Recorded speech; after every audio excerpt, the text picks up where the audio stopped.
publishing, but I feel like telling the story in video format, so it's easy to recall. It's easy to for persons to look at it and being able to identify with it, and for my kids to know a little bit more about me, as my kids and grandkids, and the grandkids are also a family that need to know. So we started off with where I grew up in Aracobessa, in Canopan, at the corner of Faith Lane and Canopan Street, and we talked about the tenement yard, on Tenny Tenement Yard, and we talked about the families that lived into this tenement yard. We also talked a little bit about Maria, a family friend who died when she was about 5 or 6, somewhere there, 4 or 5 or 6, and that was sad. There are other things that I can talk about, that we're going to talk about. Basil, he just had a birthday a couple of days ago, and I'm reminded, because while we grew up, Basil was the skilled one. He had all of the skills, what we call survival skills, right? Basil could make gigs, right? You know what gig is, right? They call it tops. They call them top. And Basil could make a gig out of a guava branch or a pimento branch. Great gigs. And I don't remember if he sold them, but I know that he had some gigs that were, smooth running, and you could put them in your hand and the gig just turn and it feels good in your hand and stuff, and he could also make the gigs with the big nails that are out there. They're champion gigs, so they can take a beating, but they can split any gigs that's out there. So we go there to compete, to see whose gig can stay up longer, and we go and play. We would play the gig, pow, on another man's. So let's say this is how it goes. The first guy goes, puts his gig down, it runs and plays, and then the other guy who's challenging would play on top of his gig, right? To split it. Sometimes the gig just going and it stops at the top of the other gig, or you miss or something like that. But if it's a strong gig and you know how to lick it, you know how to do it, you can split the other guy's gig. And so, we had fun with Basil with his gigs. We had fun with Basil because he was a champion slingshotter. When it comes to shooting birds, Basil did not need gunshots. Basil was the best slingshot guy that you could ever see.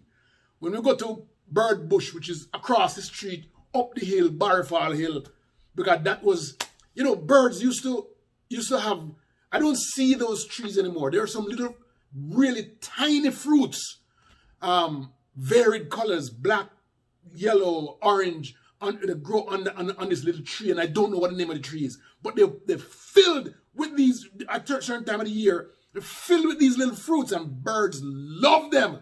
We could have parakeets, goolie, beanie, squid, swee, swallow, all of those birds we could have in those trees, and and Basil would take us out to show us how to shoot birds.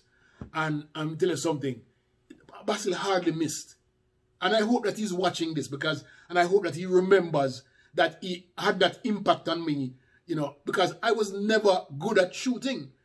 It seemed like when me fire my slingshot, my shot go all 5 feet away from the bird. I never understand that. But Basil was able to pick off a bird.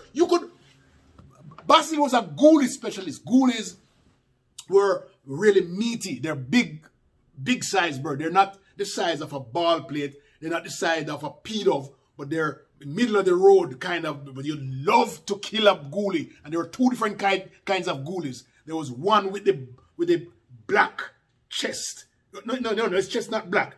The one with the red, orange color chest. The chest is orange color, bright, beautiful orange color that you don't want to shoot him in his chest. You want to shoot him in his beak. And then there's another ghoul, you know, with a lighter, more grayish, greenish color. That his chest is yellow also, but it's like pastel yellow. Same size bird. And Basil was a ghoulie specialist, like he go there just for shoot ghoulie.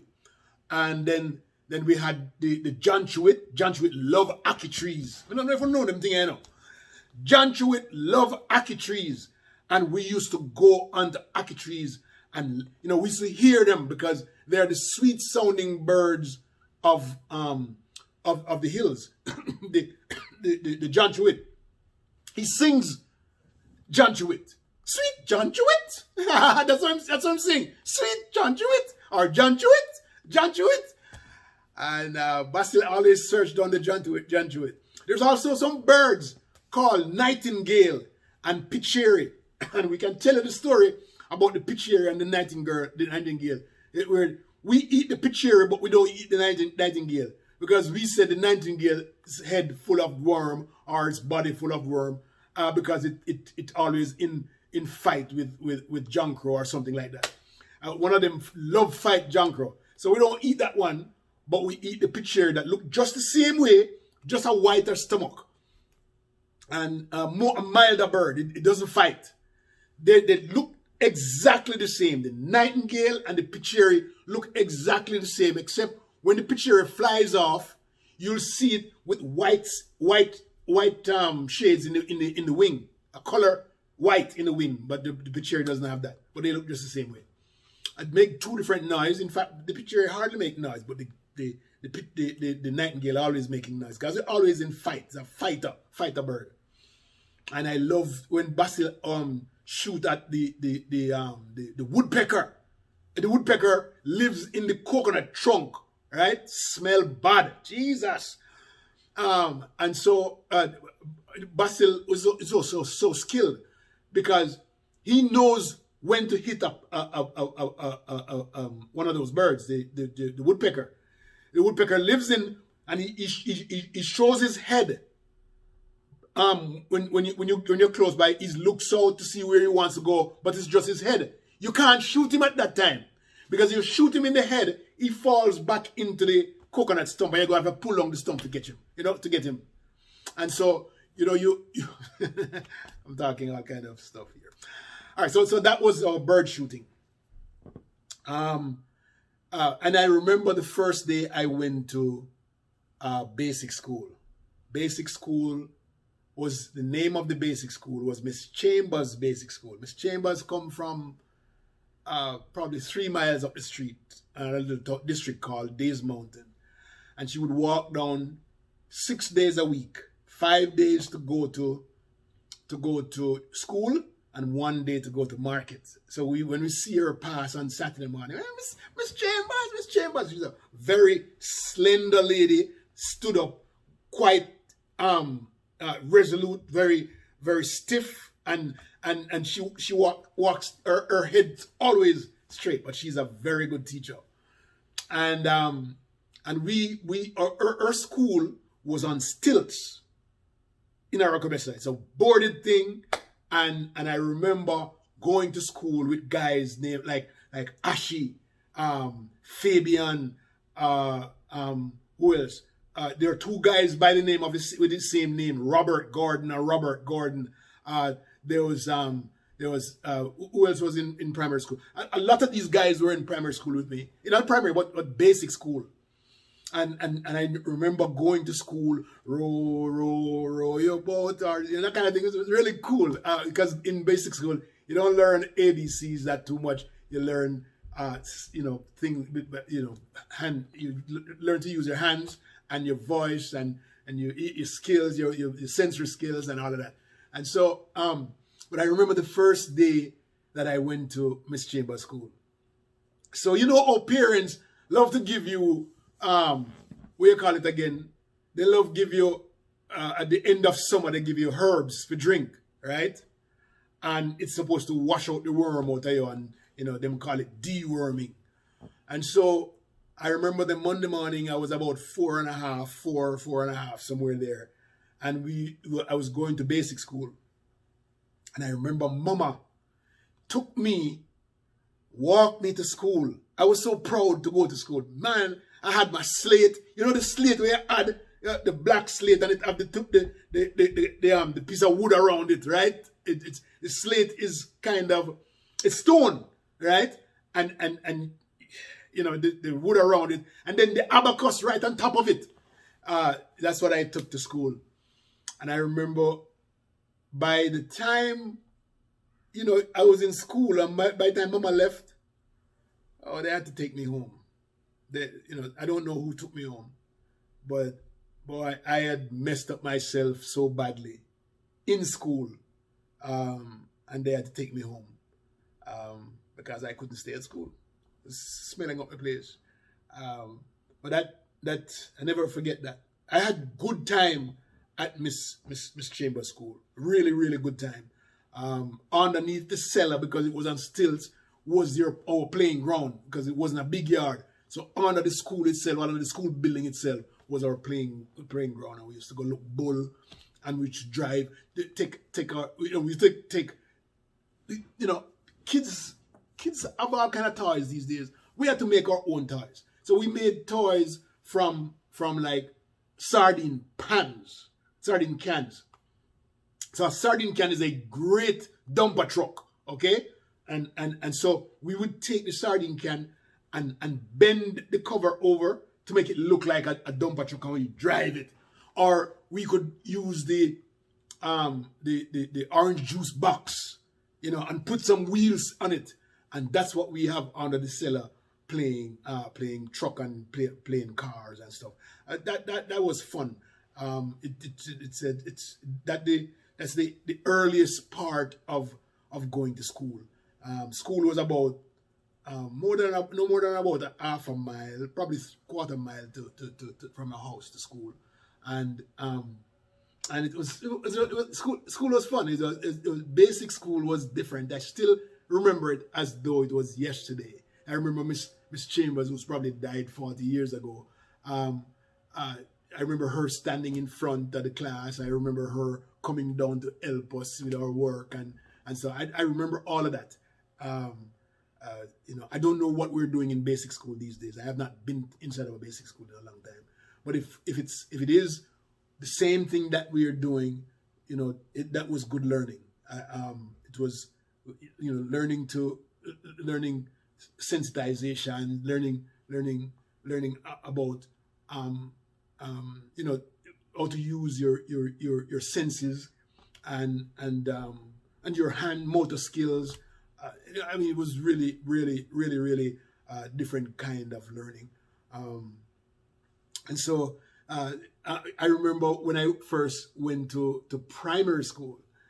But you know, before I get to primary school, food was my thing, right? Growing up, food was, and I think for most of us Jamaicans, the primary thing that you live for as a kid growing up, you know, and at that age, food was God, you know, or godlike. And so, do you remember some bowls? I don't know, you know, if you're too young, you're probably not gonna be able to, but we had some plastic bowls, you know, they come in blue or yellow or white or pink, you know, sometimes, and at the edge of it, around the edge of it, there's a little hang light, so you can hold it. It's a bowl. If they didn't have that little hang thing there, then your food would be very, very hot, because most times the soup we drink, right? And so it's plastic, and it has a little edge that you can just hold anywhere upon it. You can hold it, and we eat soup out of that bowl. We eat porridge out of that bowl. So there's breakfast and lunch and dinner. We rice and ackee and dumpling. In fact, that bowl was so good to use as a dumpling. You know, when the last part of the gravy left, the bowl was good because you could use that dumpling and sop up that and sop up that gravy, the rest of that gravy. And so that was great bowls. But yeah, I do remember using the kitchen, for example, when they're in the kitchen and you might be hungry, ladies and gentlemen, you might be very, very hungry. And the pots that were used, because we were so poor, we couldn't throw away pots just because it has a hole in it, okay? Just because the handle broke off and it leaves a hole, and if the hole is there, then water is going to come through it when it's cooked. We can't afford to buy a new pot. So what we had to do was to, the first thing that the families would do is to make some flour with water, all right? And then they take the flour and put it on the side of the pot to hold any possible water from coming out of the pot when it's boiling up. So that dumpling, that flour becomes a dumpling later on, no salt never in there. But it was something to eat because it burned at the fire. So at the end, before the end, as soon as them take out the pot of the fire, that piece gone. Yeah? We talked about the birds. When mom and dad, when mama cook or Sonia cook, mama ain't cook, mama ain't cook. From me born and grown, so my mother cook yet. Sonia always cook.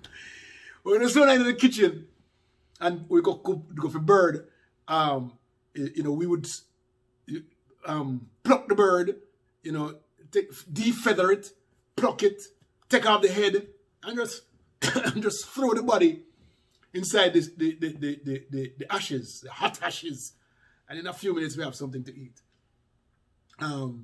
So we were never hungry, even though we were very poor, because there's always banana walk across the street, Barry Hall.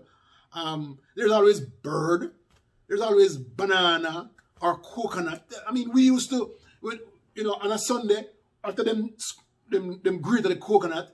We used to take the trash after them, squeeze out it. Everything gone out right now. We just put some sugar back in it and just make it back, right?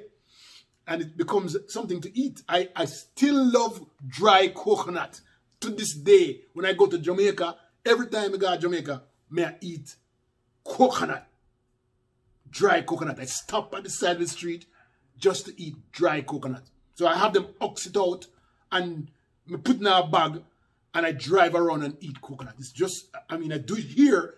I go to the market and I see a nice coconut, I shake it. You ought to know how to identify a good coconut when you're at the market, so that you don't pick up old coconut and you have to pay for something that's not good.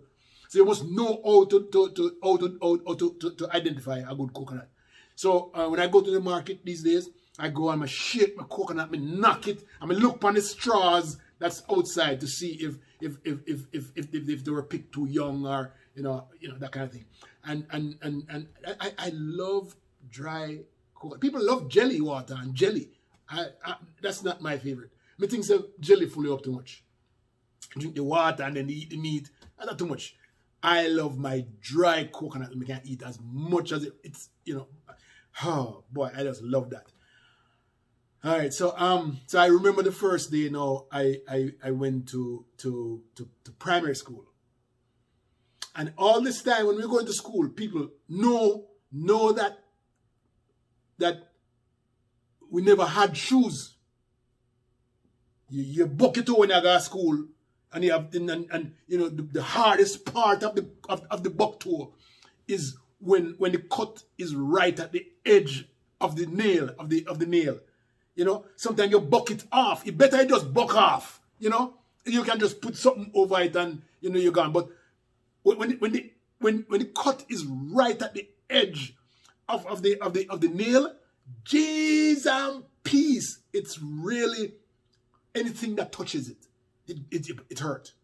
So I went to school from the first time I went to school until probably I was about 10, 11, probably 11.